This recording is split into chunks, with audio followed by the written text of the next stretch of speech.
Okay, so if we could get everybody seated, we will begin. Welcome, bienvenidos, to today's Work of Literary Merit event, titled History's Shadow and El Realismo Mágico, with Persis Karim, Professor of English and Comparative Literature at San Jose State University. My name is Abby Bogamonli, faculty in the English department. We continue celebrating the great novel, Cien Años de Soledad by Gabriel Garcia Marquez today. And we hope you will join us tomorrow for one more work of literary merit with Dr. Lauren Nahas, SRJC faculty in English, titled Social Protest in 100 Years of Solitude. For the faculty present, I hope you will bring your classes, and our WOLM events are available for Faculty Flex credit. So, wrong room, I guess. It is my pleasure to introduce Dr. Persis Karim. She's Professor of Literature and Comparative Lit at San Jose State University, where she teaches world literature, comparative literature, American literature, and creative writing. She also directs the Persian Studies program and coordinates the Middle East Studies program. As an early pioneer of Iranian-American literature, she has helped foster an appreciation for the literature of the Iranian diaspora. She has authored many articles for academic publications and is a contributing editor and author of 3 literary anthologies. They're Tremors New Fiction by Iranian-American writers, Let Me Tell You Where I've Been, New Writing by Women of the Iranian Diaspora, and A World Between, Poems, Short Stories, and Essays by Iranian Americans. Dr. Karim actively teaches 100 Years of Solitude in her classes, and I'm really looking forward to her analysis. Please welcome her. Thank you. Okay, I have a mic on here. Can everybody hear me? Okay. It's great to be back here. I came last year, and I talked last year about some of the work I've done with Iranian American writing. This is probably one of the most important novels that I've had the occasion to teach because it encompasses so much in terms of literary history, Latin American literature, politics, culture, and the nexus of ideas between the Americas and Europe. So I really enjoy teaching it, and when I was working on my presentation for today, I was thinking, I really hope they give me my Literature of the Americas class again next year because it's a wonderful opportunity. Every time I read it, I find something new. So today I'm going to talk a little bit about, how do you click here? You just, no, that's the, I think it's this one. oh, okay. So I'm going to talk a little bit about history as a shadow in this novel. And I want to talk specifically about magical realism. As I'm sure many of you have already heard, magical realism is very important in the literature of the 20th century in the Americas. In Latin America specifically, it really took off in the 1930s, 40s, and 50s. About the 1940s, Alejo Carpentier, who's a Cuban writer, kind of adapted this concept of magical realism, which had been earlier coined by a German art critic named Franz Roh in 1925. And he described paintings that demonstrated another possibility of reality, an altered reality. So it wasn't quite surrealism, although it was influenced by surrealist painting. It was the idea that you could contain both the realism, and the magical together. So for example, in this painting, you have this picture of a man's exaggerated head, and then a scene of a military officer in what looks like a street scene, an urban street scene. But the figure in the front looks a little bit off and slightly magical, fantastical. So this term was adapted a little bit later in literature, but the idea of embodying both the realist and the magical, mythical elements. And I think it became especially important in Latin America because in many respects, the turbulence of the 20th century in Latin America, the number of coups and civil wars, was depicted in a lot of this literature by the use of sort of mythical and fantastical elements. Some of the other magical realist novels that I have actually taught, I taught a graduate seminar last year, are Isabel Allende's The House of Spirits, and she was very directly influenced by Marquez. The German writer Günter Grass's The Tin Drum, Salman Rushdie's Midnight's Children, and the Metamorphosis by Franz Kafka. And Kafka is, of course, earlier than all these other novels. But you can see two of the writers are from Germany. So one of the things that, before the term was actively used, I think it's really important to remember where people's storytelling traditions come from. And Marquez himself talked about the role of his grandmother's storytelling. As a boy, his parents were having a love affair, and Marquez's grandparents didn't approve of the relationship. So she came back home to have her baby, which was Gabriel Garcia Marquez, and then he was raised essentially by his grandmother the first 8 years of his life. And he remembers her storytelling, and he says, "The tone that I eventually used in 100 Years of Solitude was based on the way my grandmother used to tell stories. She told things that sounded supernatural and fantastic, but she told them with complete naturalness. What was most important was the expression she had on her face. She did not change her expression at all when telling her stories, and everyone was surprised. In previous attempts to write, I tried to tell the story without believing in it. I discovered that what I had to do was believe in them myself and write them with the same expression with which my grandmother told them, with a brick face." I love this little anecdote also because in some ways it shows that he wasn't trying to adopt a storytelling style that was popular among artists and writers, but that it was the only way he could actually write his stories. And if you've read some of his others, of course, he uses a lot of magical realism. So some of the aspects of the novel that I wanted to just sort of highlight at the beginning is the idea of the Buendia family, a sort of a long lineage of 100 years of Buendias. And the repetition of the names is, of course, important. This is a passage from the book. The insistent repetition of names had made her draw some conclusions that seemed to be certain. While the Aurelianos were withdrawn, but with lucid minds, the Jose Arcadios were impulsive and enterprising. And I'm sure you've talked a little bit in some of your classes about what the use of repetition with the names actually means. Maybe we can talk a little bit at the end. And then the idea of magical realism as a kind of strategy for doing foreshadowing, flashbacks, also the idea of a blurring between past and present is really important in magical realism. And this is a quote from the novel. "Remedios the beauty began to rise, waving goodbye in the midst of the flapping sheets that rose up with her, abandoning with her the environment of beetles and dahlias, and passing through the air with her as 4 o'clock in the afternoon came to an end." So this idea that we have to suspend our belief in the idea that a woman can essentially fly. And then the setting, of course, is the town of Macondo, which is a fictional place. Many people believe that it's based on the village, the town where Gabriel Garcia Marquez was born and raised, Atarcerca. And then there's a lot of biblical images. There's plagues, flood, exodus, inclement weather. And then the themes are solitude, passion, family, war, and modernity.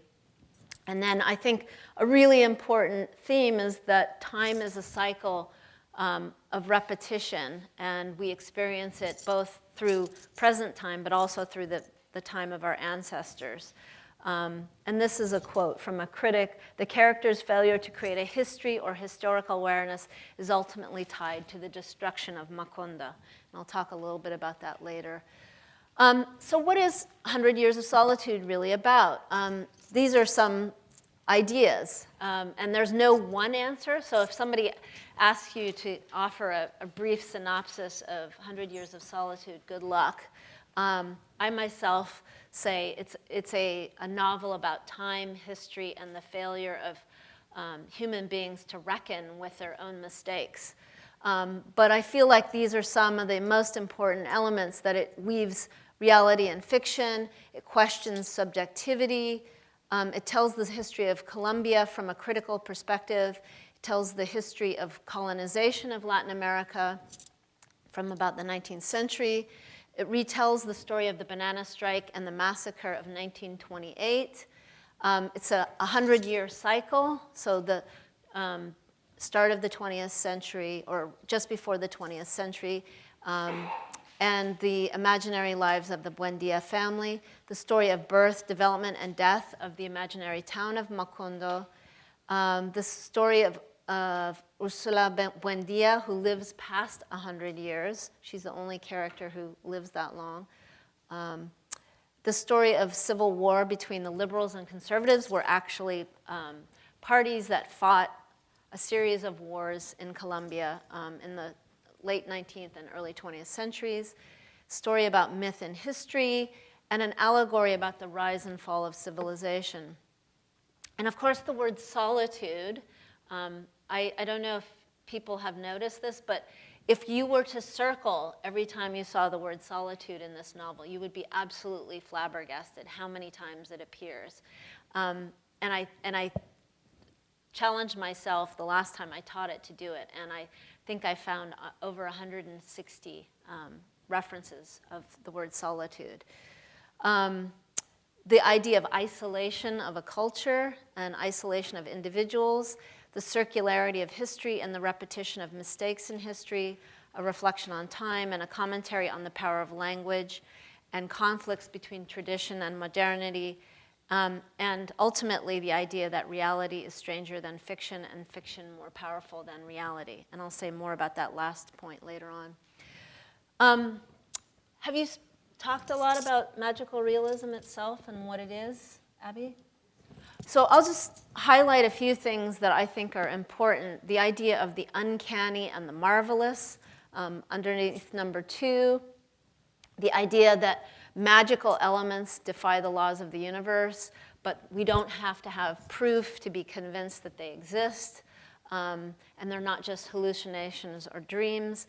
In some ways, I think this is also really important to think about the indigenous cultures of the Americas that have already readily adopted and utilized myth and fantastical narratives to narrate themselves. And in some ways, Marquez is going back to that tradition, to the tradition of indigenous peoples in the Americas, many of whom were, killed off by the Spanish conquest, but of which there are a number still in places like Guatemala, Mexico, Bolivia, and the idea that these are cultures that still embody the idea of storytelling through myth and fantasy. And then the close attention to detail, which is a characteristic of realism. And then there's a very close relationship between the magical and the real. The other characteristics of magical realism, which is something that we talk about in literary criticism, is the idea of metafiction, the idea that there are stories within stories, and those stories are operating on 2 levels. One, the present time, and one that's beyond present time. And when you get to the end of the novel, of course, when Aureliano is reading the parchment in the midst of this storm, you're suddenly made aware of the idea of metafiction, that this moment has been predicted early in the novel. The idea of language that doesn't reflect the world, but language shapes the world. And then mirrors, I think, are really important in this novel. You become really aware of the idea of spatial and temporal shifts that are kind of mirror-like, and then ultimately repetition. I'm gonna go ahead and talk a little bit about some of the historical elements. I heard that you already had a lecture by Professor Murciaga about Latin America, but I want to say a little bit specifically about Colombia. Much like Latin America, Colombia was colonized by Spain, but between 1810 and 1809, there were several wars for independence. And in 1820, Simón Bolívar became Colombia's first president. And he's celebrated, you can even see a statue of him in San Francisco. He's celebrated as the great liberator of the Americas, in particular the Latin American continent, because through him, a series of other independence movements followed. So Colombia figures very importantly in the history of Latin American struggle for independence. And the novel takes place in the imaginary town of Macondo and begins somewhere around the 1820s when there was relative calm or innocence. And it's sort of figured as a kind of biblical Garden of Eden. And then it's widely believed that Marquez is basing his town of Macondo on his hometown of Aracataca, which is, will be important when we talk a little bit about the bananas industry. He draws his most obvious political references from the circumstances of Colombia's two political parties, the liberals and the conservatives, and then, of course, later in the novel, the infamous United Fruit banana strike of 1928. He satirizes both parties, the liberals and the conservatives, almost to make them seem, copies of themselves. I venture to say a little bit like our own political system sometimes. Politics arrives suddenly in Macondo without explanation, and the townspeople don't even challenge this sudden arrival of politics and a grab for power. The only difference that is identified between the two parties is when they attend the Sunday Mass. So Marquez is totally making fun of these parties as if to say there's no difference between them. One of the things I think that's so fascinating about the idea of history in this novel is that there's kind of two very important moments when we see elements of memory and forgetting. The first one is towards the beginning of the novel when the plague of insomnia comes to Macondo. It's brought by the Indians, the Indian servants, which makes the people of Macondo forget the past, and ultimately necessitates them writing things down. So they sleep, or they don't sleep, but they have lost their sense of identity. So this is a quote from the novel. But the Indian woman explained that the most fearsome part of the sickness of insomnia was not the impossibility of sleeping, for the body did not feel any fatigue at all, but its inexorable evolution toward a more critical manifestation, a loss of memory. She meant that when the sick person became used to this state of vigil, the recollection of his childhood began to be erased from his memory, then the name and notion of things, and finally the identity of people, and even the awareness of his own being, until he sank into a kind of idiocy that had no past. This moment in the novel, when everyone is forgetting, I think is also very important because it's brought to the village by the indigenous people that come to the town of Macondo. And I think this is Marquez's way of identifying the lost memory of the indigenous peoples of the Americas who were wiped out by the Spanish conquest, that they've been sort of obliterated from the memory of Latin America. And that this has consequences, ultimately, that kind of erasure. The second moment in the novel that I think is really important is where Macondo is less and less isolated and comes into contact with the rest of the world.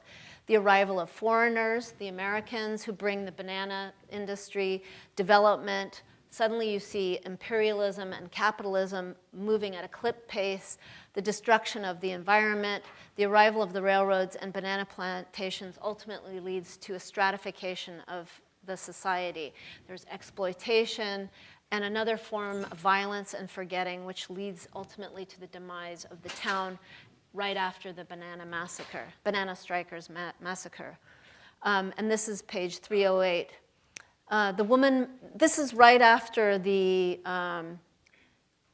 Jose Arcadio II witnesses the massacre in the plaza, where the military guns down hundreds, if not thousands, of striking workers.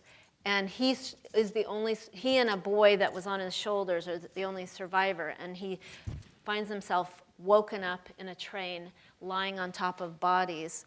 And when he exits the train, he finds a woman who gives him some coffee. And he asks her, do you know what happened? And she says, the novel says, the woman measured him with a pitying look. There haven't been any dead here, she said.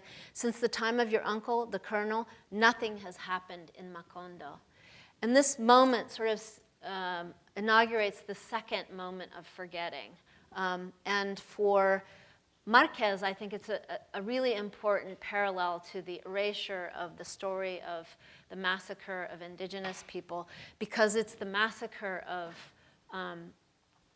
the people, the banana workers, who are essentially killed in this one day gun down, and the government basically hides this event from the world and dumps the bodies into the sea, trucks them, with a train to the edge of the sea and dumps the bodies in the sea, as if to erase that from the memory of Colombia's history. Of course, this is all based on true events.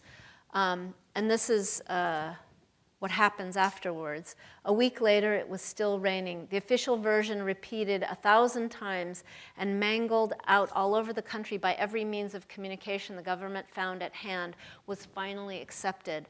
There were no dead. The satisfied workers had gone back to their families, and the banana company was suspending all activity until the rain stopped. This is not true, of course, in real history. And it's also, Marquez is pointing to the idea of propaganda and the official story of the banana strike and the massacre being essentially a cover-up. And again, this is a form of willful forgetting, and that when you forget your history, or when you corrupt the memory of that history, you're essentially distorting yourself. His account of the banana workers' massacre is drawn from actual events that took place. Because he was born in Aratacata, which is the banana-growing region, the heart of it, where this massacre took place, as a young man, as a journalist, he investigated and uncovered some documents. And he found out that it took place between government forces and strikers of the United Fruit Company in the Colombian town of Ciénaga in 1928. They'd gathered in the square near the train station of that town, and then when they refused to disperse, the military fired on them from a railroad car. After the event, writes Marquez, a conspiracy of silence was created around the actual facts. However, in his version of the story, Marquez remains true to the basic elements of the known facts while exaggerating the details and the actions of the banana company. There is no exact record of how many people died. The United Fruit Company said 8 workers died, and Marquez identifies 3,000. And somewhere between 1 and 3,000 is probably much more accurate. But I'll show you a little clip at the end, and you'll see how even the United States government attempted to diminish the actual numbers. Over 3,000 die in the Macondo massacre, and the only surviving witnesses are Jose Arcadio II and a small child. With the exception of his nephew, Aureliano Babilonia, no one believes Jose Arcadio. So he goes around asking everyone about the massacre, and everyone says nothing has happened, there are no dead, there are no dead. So people have officially bought the story of the government that no one died. And Marquez, I think, is very concerned with the idea of complicity with the lie. This picture is a picture of the leaders of the banana plantation workers' strike, and after the massacre occurred, the government hunted down 120 members of the Banana Workers Union and killed them in one night, brought them to a cemetery and asked the priest to open the cemetery and killed them all in one night. Oops. So I want to talk just a little bit about the banana strike, because I think it's a very important moment in the novel. You know, it's funny, you can read the whole novel and sort of not really understand how important it is to the larger question that Marquez is raising about memory and forgetting and the willful idea of erasing history. But the banana strike is important because it is key to understanding the history of Latin America. In the 20th century, of course, there was the development of Latin America for mines, sugar, coffee, and fruit. And the United Fruit Company was an American company that essentially expanded its reach into all of Latin America. And the two most important places are Colombia and Guatemala. They outsourced their labor to South America. They located isolated parts of Colombia, for example, and produced bananas, mangoes, other tropical fruits, and built a series of railroads that connected these very remote areas. And of course, they paid the local workers a very meager wage. And when workers organized a union and held strikes, the United States threatened to invade if the Colombian government did not intervene to protect United Fruit. And United Fruit was an American company. The conservative government deployed the army and fired on strikers. And again, this is the estimate between 47 and 3,000. Marquez's version, I think one of the things that's so interesting about this novel is that he resurrected this story, and it became known through his novel. So rather than it being either a journalistic account or a historical account in a book, it's through his recollection and his research and the way he depicts it in the novel that it becomes widely understood that this moment in Latin American history has been essentially silenced and erased. And now it's one of the most important accounts that we have.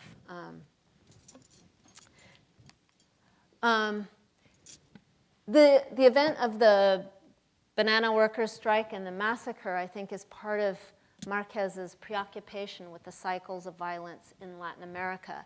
He's concerned with the origins of that violence, i.e. the struggle for power, the struggle for resources, competition for power between seemingly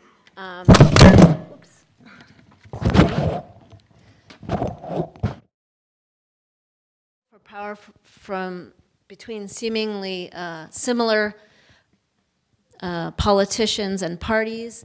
And he's also laid stress on the importance of alternative sources of history. So for him, the idea that the official story of the banana strike should not be widely accepted or should be criticized or should be investigated is really important. And therefore, that was one of the reasons he decided it should be a key element in his novel.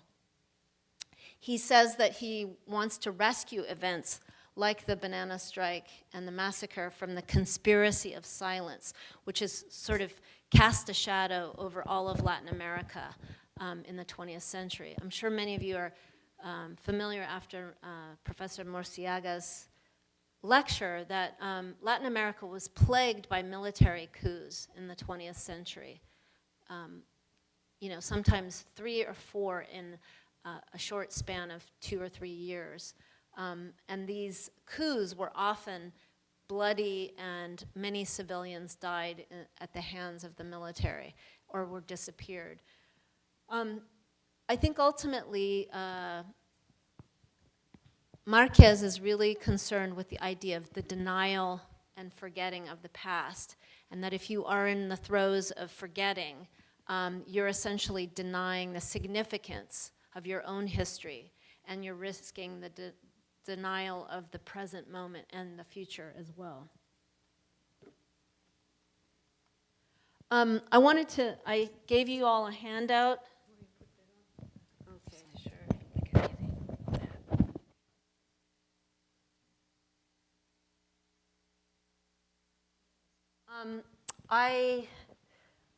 If you have the excerpt, Eduardo Galeano, who's another writer I greatly admire, he's originally from Paraguay. Both he and Marquez were forced to leave their countries of origin because of their criticism of their respective governments and because of coups that occurred in the times that they were living there. This is from a trilogy of nonfiction books by a wonderful writer who also died very recently, Eduardo Galeano. And in it, this is called Century of the Wind. And if anybody's ever interested, this is a great compendium to teach along with 100 Years of Solitude, because he chronicles 100 years of Latin American history, and he highlights several events. And on the handout I gave you, he writes about what he calls the bananization of Latin America. And I'll just read you, it's a short paragraph. They were more than lost villages on the Colombian coast, a strip of dust between river and cemetery, a yawn between two siestas, when the yellow train of the United Fruit Company pulled in. Coughing smoke, the train had crossed the swamps and penetrated the jungle and emerged here in brilliant clarity, announcing with a whistle that the age of the banana had come. The region awoke to find itself in an immense plantation. Ciénaga, Aracataca, and Fundación got telegraph and post offices and new streets with pool rooms and brothels. Campesinos who arrived by the thousands left their mules at the hitching posts and went to work. For years, these workers proved obedient and cheap as they hacked at the undergrowth and roots with their machetes for less than $1 a day and consented to live in filthy sheds and die of malaria or tuberculosis. Then they form a union. This is based on documents that he himself works with, but it's very eloquently written. But what I think he's really interested in is also the idea that the development of Latin America and the development of the banana trade, for example, is accompanied by a massive influx of new technology, the railroad, the telegraph, electricity, and the idea of a company town. And essentially, United Fruit becomes the only company that operates the banana industry, and workers are beholden, much like the mining industry in the United States was around the 20s, where you get script and you buy your food or your sundries at a local store that's owned by the same company. So this idea that you're beholden to the company, a form of wage slavery. And then he goes on the next page to talk about Aracataca. He says, swelter and languor and rancor, bananas rot on the trees, oxen sleep before empty carts, trains stand dead on their tracks, not a single bunch of fruit reaching them. 7 ships wait anchored at the Santa Marta piers in their fruitless holds. The ventilators have stopped whirring. 400 strikers are behind bars, but the strike goes relentlessly on. In Aracataca, United Fruit throws a supper in honor of the regional civil and military chief. Over dessert, General Carlos Cortez Vargas curses the workers, calls them armed evildoers and their Bolshevik agitators, and announces that tomorrow he'll march to Ciénaga at the head of the forces of order to get on with the job. And then finally, the last passage in 1928 is an account of the massacre. It says, instead of the manager of United Fruit comes General Cortez Vargas. Instead of an agreement, he reads them an ultimatum. No one moves. 3 times the warning bugle blares, and then in an instant, the world explodes. Sudden thunder of thunders as machine guns and rifles empty. The plaza is carpeted with dead. The soldiers sweep and wash all night long while corpses are thrown into the sea. In the morning, there is nothing. And then the last passage in this section that I gave you is he identifies 1928 Aracataca, Garcia Marquez. The roundup is on for the wounded and hiding strikers. They are hunted like rabbits with broadsides from a moving train, and in the stations netted like fish. 120 are captured in Aracataca in a single night. The soldiers awaken the priest and grab the key to the cemetery. Trembling in his underwear, the priest listens as the shooting begins. Not far away, a little boy bawls in his crib.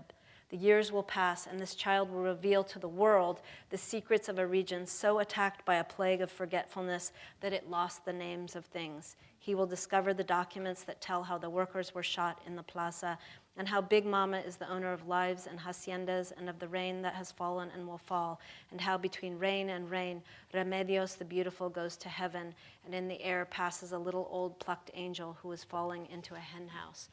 So here he pays homage to Marquez and the fact that he's born in the year of the strike and the massacre, and he himself takes it upon himself to become the person who remembers that event, and it immortalizes it in this novel of the 20th century. This is a short video clip I'm going to show you. It was made 2 years ago to commemorate the banana workers' strike and the massacre. It's an animated video. And I just thought it kind of shows you how, while history may forget, the attempt to resurrect and commemorate history is still important even long after. Okay, now what's happening here?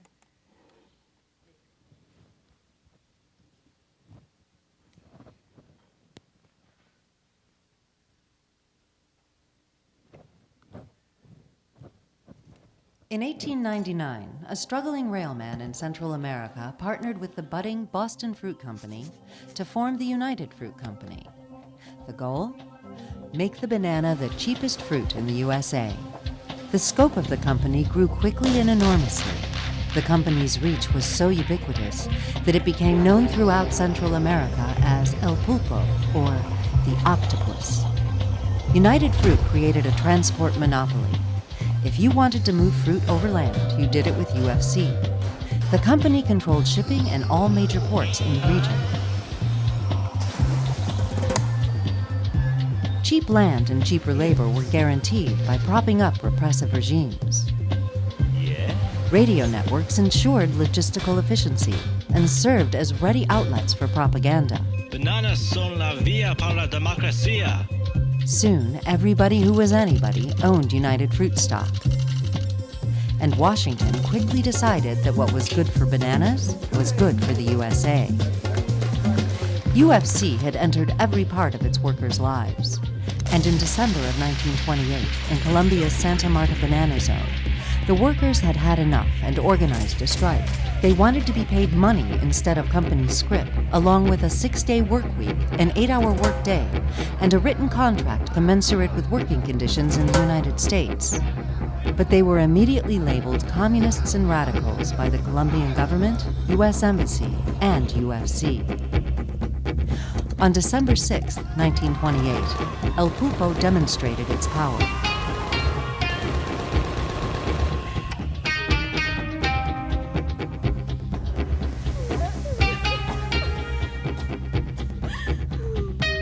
All of this was done with the full support of the U.S. State Department, as a Marine frigate observed the situation from the harbor. Jack, send this off to Washington.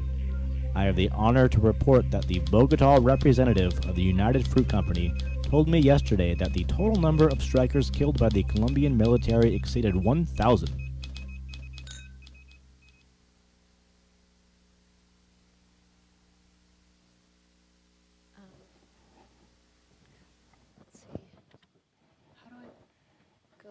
Okay, there we go. So that's a film that's made recently based on both documents and State Department documents as well as documents from the Colombian government, and also inspired, of course, by Garcia Marquez's account. So for me, it's really important to also think a little bit about the power of literature to narrate what sometimes cannot be narrated in other mediums. And then I'm going to finish by reading you a short excerpt from the Nobel acceptance speech that Marquez gave. He says, Latin America neither wants nor has any reason to be a pawn without a will of its own, nor is it merely wishful thinking that its quest for independence and originality should become a Western aspiration. However, the navigational advances that have narrowed such distances between our Americas and Europe seem conversely to have accentuated our cultural remoteness. Here I think he's talking about the solitude of Latin America. Why is the originality so readily granted us in literature, so mistrustfully denied us in our difficult attempts at social change? So in other words, he's happy to receive the Nobel Prize and be celebrated for his originality, but the idea that Latin America continues to be at the mercy of corporate interests or the United States, I think disturbs him. Why think that the social justice sought by progressive Europeans for their own countries cannot also be a goal for Latin America with different methods for dissimilar conditions? No, the immeasurable violence and pain of our history are the result of age-old inequities and untold bitterness, and not a conspiracy plotted 3,000 leagues from our home. But many European leaders and thinkers have thought so, with the childishness of old-timers who have forgotten the fruitful excess of their youth, as if it were impossible to find another destiny than to live at the mercy of the two great masters of the world. This, my friends, is the very scale of our solitude. And of course, he's talking in 1982 when the Cold War is still going on and the Soviet Union and the United States were locked in a vicious cycle of competition over Latin America and Africa for resources. But I would argue that to some degree, his words still are very telling about the time that we're living in. Right now in Latin America, there's a struggle over indigenous rights over the rainforest, and attempts to limit oil excavation as well as cutting down indigenous forests, and the same kinds of mechanisms are at work, imperial and economic interest driven by outsiders. So I'm going to conclude here and just hear a little bit from you if you have questions or comments or insights about how the novel fits into some larger questions about history and memory. Okay.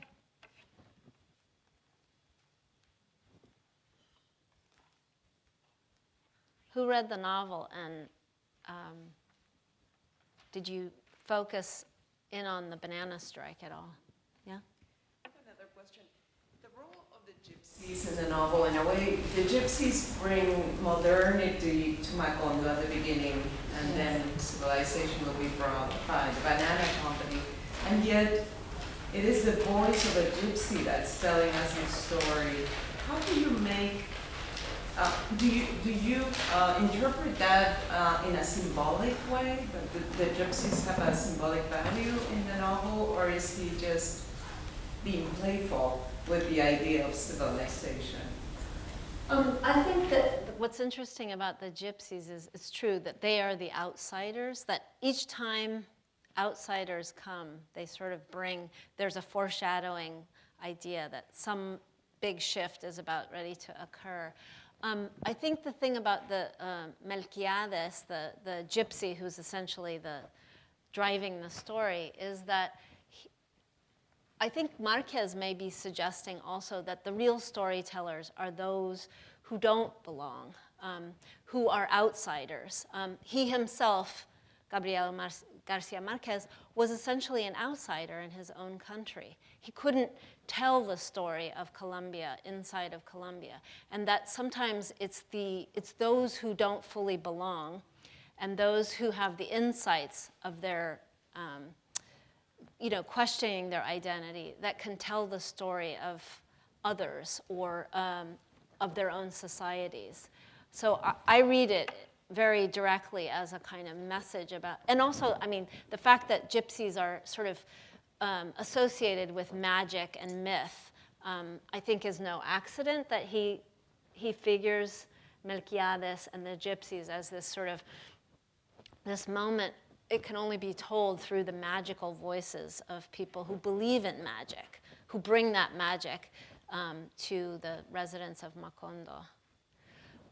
But I think also it's because in some ways he's also suggesting the awe, the moment of awe when something new arrives, suspends us from any kind of awareness of ourselves, that sometimes we're more seduced by the newness and without question adopt it or believe in it. So, you know, Jose Arcadio Buendia starts basically, he starts making the fishes and starts doing this magical stuff that the gypsies teach him. And he kind of goes crazy, right? Ultimately, people think he goes crazy, and essentially he goes crazy. But I think it's also because Marquez may be also pointing to the idea of don't forget who you are, because when you forget who you are, you're willing to take on somebody else's identity so readily, and it can displace you, you know? That's my take on it. Anybody else? Yes? Could you talk a little more about the significance of when all the sons are assassinated, how the ashes on their forehead? Well, in the actual accounts of these civil wars, what I know about it, I'm not an expert, but there was this constant shift of power between liberals and conservatives. And they were essentially, like, if we were to think a little bit of the Wild West, this idea that people were marching in and trying to take over and trying to persuade people that they were the liberals were the better party or the conservatives were a better party. There was competition, among these parties for control over wealth, but also the church was involved in it, right? The church figures largely in the 19th century in Latin America, the Catholic Church. So the Catholic Church, in some of his other work, Marquez's writing and many other Latin American writers, they indict the Catholic Church for their participation. The significance, I think, of all the Buendias who get killed is that essentially because they have this repetition of name, they stand in for everybody, that they're human beings become expendable at the hands of this kind of organized military violence, that it no longer has any bearing on who they are as individuals. They're just, numbers, bodies, whatever. And I think the other thing, if you read this whole Nobel speech, he's very critical of the idea that many of the wars that are fought in Latin America or the military coups essentially kill thousands of civilians who are never recognized or named. And he, of course, there's the war of the disappeared, the dirty war in Argentina, where something like more than 10,000 young activists were killed and disappeared by the government. So this idea of the expendability of human lives, I think it's symbolic, but it's also symbolic because of, in the Buendia family, this idea that they should be engaged with the same thing of their ancestors without questioning it. So I sort of read that as a critique of having no critical perspective on politics per se.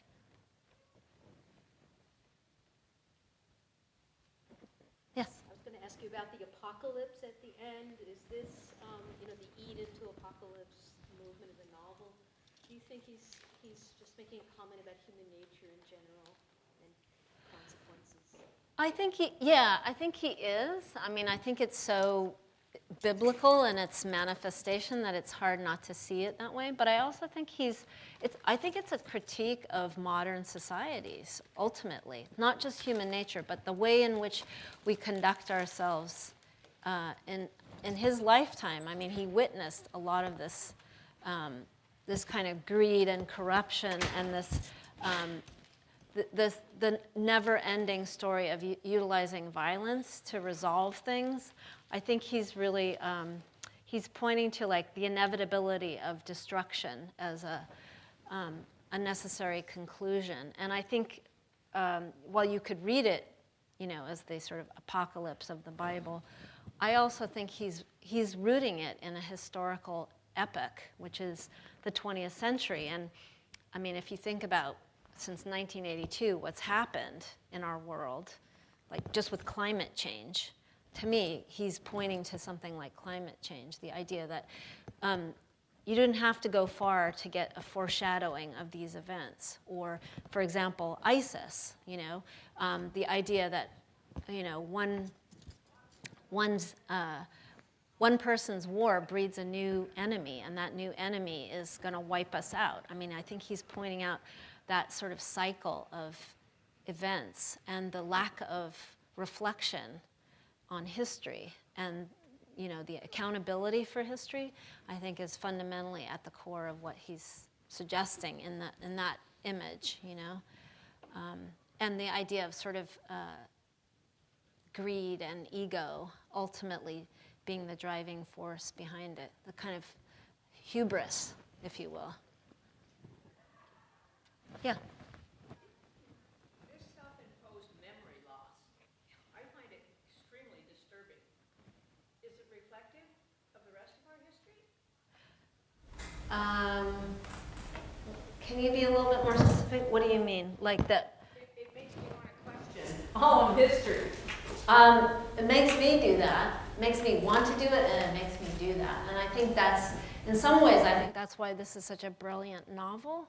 If you can read it allegorically as a kind of warning of our own demise as a human civilization, but you can also read it as a way to understand that if we don't interrogate our own society, if we don't interrogate these historical moments and how one thing leads to another, right? Like if you go around massacring Indians and think that at some level that's not going to have a consequence, or slavery, or big institutions of violence, if you don't believe that it won't have a consequence for future generations, I think he thinks you're sadly mistaken, because ultimately you can't escape those cycles. So I think it's the apocalyptic event at the end, it's so interesting because, let me just read it because I think it's such a great ending. He's reading the parchments. Oops. And it's essentially, he's reading his own demise in the parchments. He says, Macondo was already a fearful whirlwind of dust and rubble being spun about by the wrath of the biblical hurricane when Aureliano skipped 11 pages so as not to lose time with facts he knew only too well. And he began to decipher the instant that he was living, deciphering it as he lived it, prophesizing himself in the act of deciphering the last page of the parchments as if he were looking into a speaking mirror. Then he skipped again to anticipate the predictions and ascertain the date and circumstances of his death. Before reaching the final line, however, he had already understood that he would never leave that room, for it was foreseen that the city of mirrors, or mirages, would be wiped out by the wind and exiled from the memory of men at the precise moment when Aureliano Babylonia would finish deciphering the parchments, and that everything written on them was unrepeatable since time immemorial and forevermore, because races condemned to 100 years of solitude did not have a second opportunity on earth. It's just, you can unpack all of that, and essentially it's this idea of without reflecting, we're doomed to obliterate ourselves, And so I absolutely see it as him inviting us to question everything. The idea that there are no nice, neat, packed narratives. We have to do the work of both writing our own narratives and of reading critically the narratives that are given to us. Thank you. I hope that answered your question, sort of. Okay, well, thanks for your attention. I hope that was helpful.